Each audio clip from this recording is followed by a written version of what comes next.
Хәерле сәгатьтә Сәлам каналында Ишембай телевидениеһы сәламләй. Эфирда яңалыктар тапшыруы. Студияла Киния Әхмәдиев. Егет кешегә 70 төрле һөнәрдә аз дип, мөгаен Айтуган Байисламов кебек егетләрне күргәс әйткәндәрдер. Кем әйтмешләй, Айтуган күңеленең матурлыгы менән беренче күрешүдә үк кешене үзенә әсир итә. Милли рух бөркелеп торган егет акыллы, максатлы, киләсәккә зур планнар белән яшәй. Безнең иҗади төркем Эткол авылына барып, Айтуганның үзе менән якындан танышып кайтты. Егетмен тигән егет кешенең күңелендә иярле-югәнле ат ятыр дип юкка гына әйтмәгәндәрдер мөгаен. Башкортстан юлдаш телевидениеһы игълан иткән 7 егет республика проектының финалына сыккан Айтуган без килгәндә аттарын икмәк менән һыйларга сыккайны. Хүҙебеҙ әлеге шул 7 егет бәйге хакында башланып китте. Теге ел и быел икенче рәттән уже Башкортстан юлдаш телевидение 7 егет дигән проектты алып бара. Ул Башкортстан юлдаш телевидениеда гына түгел, Курай телеканалында ла быел икенче сезон була һәм мин икенче сезондың катнашучысы егете. Безнең арала 7 егеттер һәр бер районнардан, уларның арасында мин Ишембай районын күрһәдәм, Эткол авылын. Минең максатым бу конкурста катнашу, реалити шоу дип аталган катнашу максатым ул яңа һөнәрләргә өйрәнү һәм атты еңеп алу. Һөнәрләргә килгәндә без унда 12 я 13 булдым, әйтелмәйм хәзер. Һөнәр өйрәндек анда. Атта сабуда булды, кура эшләү, кубыз эшләү, бура эшләү һәм башкалар инде. Һәр бер һөнәрде БСТ каналында суббота һайын 10-15 минутта карый алабыз. Ишембай ҡалаһының Әхмәтзәки Валиди исемендәге башҡорт гимназия интернатын 2017 елда алтын медалға тамамлаған Айтуган, гимназияла уҡыған сағында бик күп фәнни ғәмәли конференцияларда 2 йыл рәттән Урал батыр эпосын яттан һөйләүселәр арасында үткәргән республика конкурсында ҡатнашҡан. Гимназияның волейбол командаһы составында республика кимәлендәге ярыштарҙа призлы урындар яулаған. Әлеге көндә Башҡорт дәүләт медицина университетының дауалау факультетының 4-нче курсында уҡый Айтуган. Бында ла һәр яҡлап күптәргә өлгө ул. Университет стипендиаты, спортта ла, йәмәғәт эштәрендә лә әүҙем ҡатнаша. Мин үҙем БГМУла 4-нче курста уҡып йөрөйөм, лечебный факультет, башҡортса ул дауалау факультет дип атала 4-нче курста. Бынан тыш быйылғы йылда донъяла вирус хәленә ҡарамаҫтан мин Башҡорт дәүләт университетына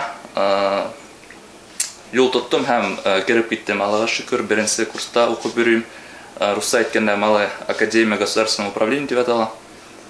Был университетты тамамлау миңә кәрәк булыр дип уйлайым, чөнки мин Башҡорт дәүләт медицина университетының 6-нчы курсынан һуң ординатурага поступать иткән направление шул БГУның направление менән бер тигеҙә килә.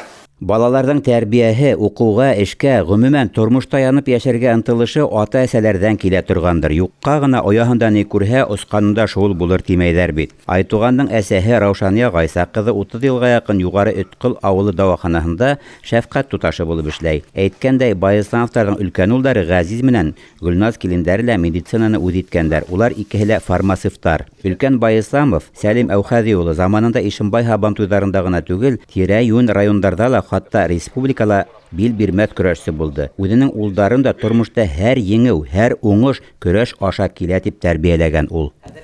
Бөтөн ике малай да минең медик, хатын да медик бит инде. Заманында мин дә медицинскийда уҡыдым. Физкультура районына киттем инде унан теге Башҡортостандан көрәшеп йөргәс, мине физкультурниклар үҙҙәренә һөйрәп алдылар инде. Әйҙә, беҙҙең яҡҡа тип, шул күп миңлар көрәшеп йөрөнөк. Аматурларда, малайҙар да көрәш юлынан киттеләр. Көрәшкән кеше. Мына әле минең күпме генә уҡыусылар, бөтәлә минең ҡулдан үткән көрәшселәр, берелә төшөп ҡалған, берелә иткән кешеләр, бөтәлә эшләйҙәр, үҙенең урынын тапҡандар, килеп рәхмәт әйтеп китәләр. Яратҡан кешеһенә Аллаһы Тәғәлә һәләттәрҙе услап бирә лә ҡуялыр. Онлайн дәрестәре тамамланыуға Айтуган атаһына йәреп малдар ҡарарға сығып та китте. Был йәһәттән дә Байыслановтар етеш йәшәп, ҡура тулы мал-тыуар, ҡош-ҡорт, техникалары ла үҙ ҡулдарында уларҙың. Ил терәге булырҙай ирҙәр тәрбиәләгән Байыслановтар күп ғаиләләр күберәк булһа, республикабыҙҙың йәшәйеше лә матурыраҡ, киләсәге лә яҡтыраҡ булыр ине мөғайын. Сибәғәт Рахманғолов, Илназ Бикҡужин, Ишембай хәбәрҙәре. Эш менән үткән ғүмер алтын ғүмер дигән мәкаль Ишембай Идел-Нефтемаш заводында 13 ел крансы булып эшләгән Сәрия Хәмидуллина тураһындалыр. Яраткан эш күңелгә рәхәтлек бирә ди ул. Һәр иртә һайын тыуган заводын, онда эшләгән иптәшләрен һагынып килә.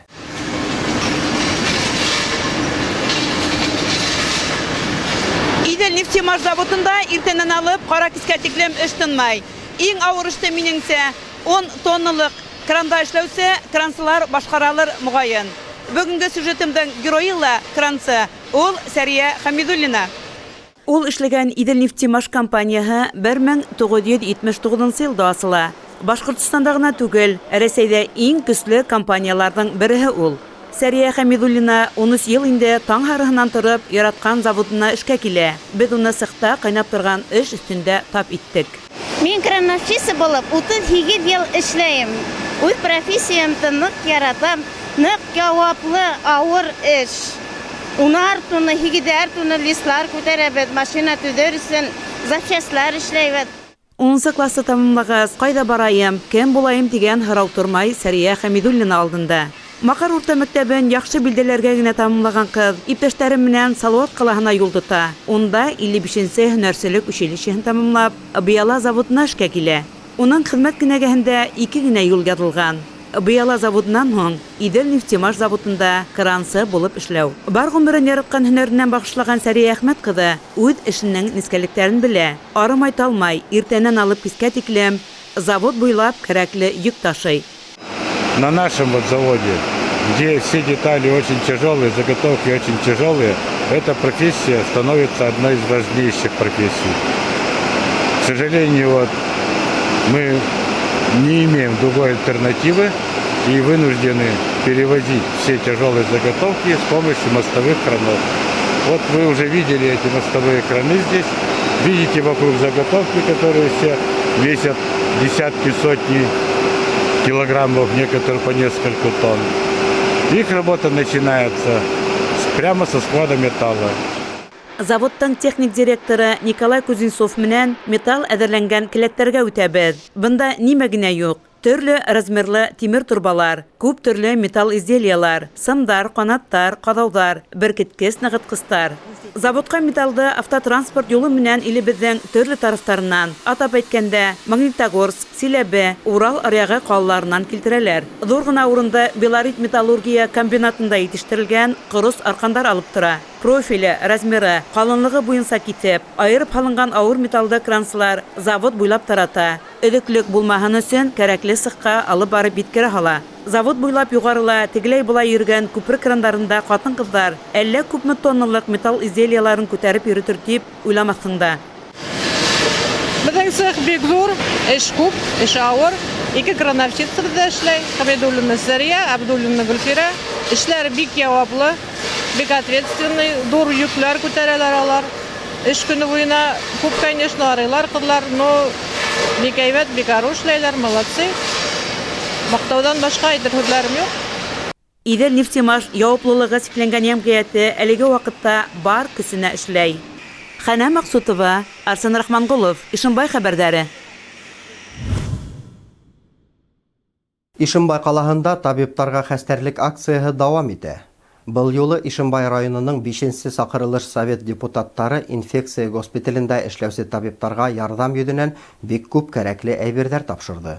Был әйберләр депутаттарның үз аксаһына һатып алынган. В перечень средств вошли средства индивидуальной защиты, сантехнические средства, смесители, ведра, швабры, корзины для поддержания здоровья сухофрукты, фрукты.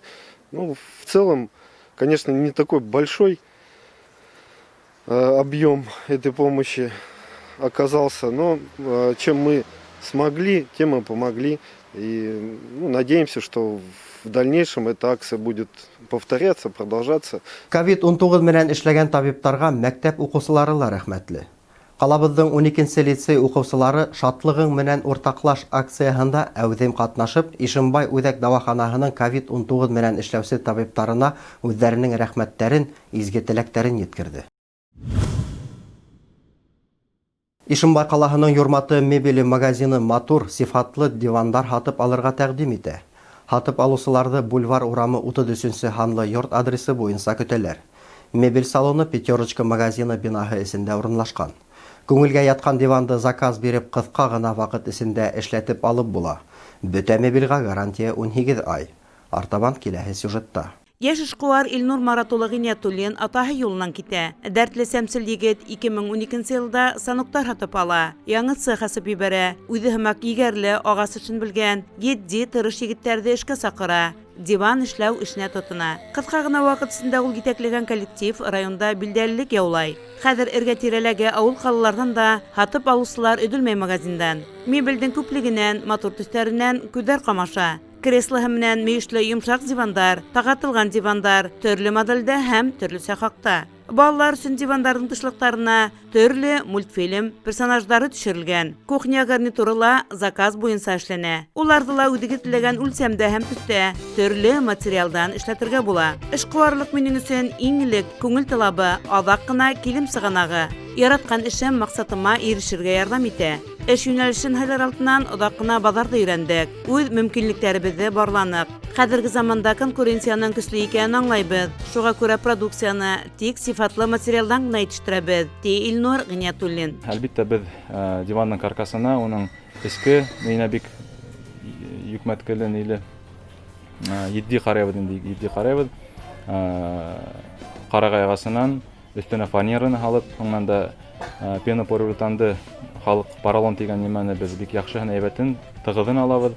Һәм шул ваҡытта пружинный блок, независимый, төрлө диванның эстәлеген төрлө яҡтан ҡарап, кешенең ниндәй теләктәре, көн һайын йоҡлаймы, аҙнаһына бер генә йоҡлаймы, ҡунаҡ килгән саҡта кешеләр ултырыр өсөн генә залғамы тип бөтә нескәлектәрен белеп, һорашып, заказды алабыҙ инде.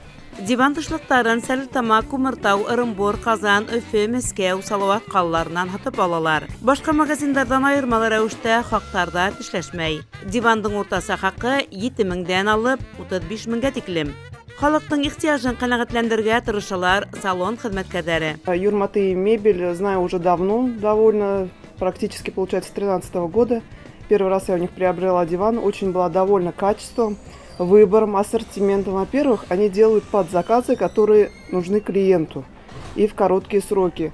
Получается, это уже сколько лет я поменяла всю мебель в квартире у себя, у родителей. Также друзья у меня купили, все довольны качеством этой продукции. Кеше магазинға килеп, дивандың үлсәмен төсін әйтеп, заказ береп китә ала. Хаҡты бүлеп түләү мөмкинселеге бар. Клиенттар менән һөйләшеп, ташламалар да яһала. Күрше Салауат, Сәлетама ҡалаларына мебелде алып барып биреү бушлай ҡаралған. Магазинға ингән бер генә һатып алыусы ла буш ҡул менән сыҡмай. Ҡала буйлап башҡа магазиндан мебель эҙләп йөрөмәй. Ҡалабыҙҙың Бульвар урамында урынлашҡан Юрматы магазины халыҡты әллә ҡайҙан үҙенә саҡырып тора. Магазин аҙнаның һәр көнөндә лә асыҡ. Хәнә Мәҡсүтова, Арсен Рахманғолов, Ишембай хәбәрҙәре. Ошоноң менән бөгөнгө сығарылышыбыҙ тамам. Киләһе осрашҡанға тиклем хушлашабыҙ. Һау сәләмәт булығыҙ.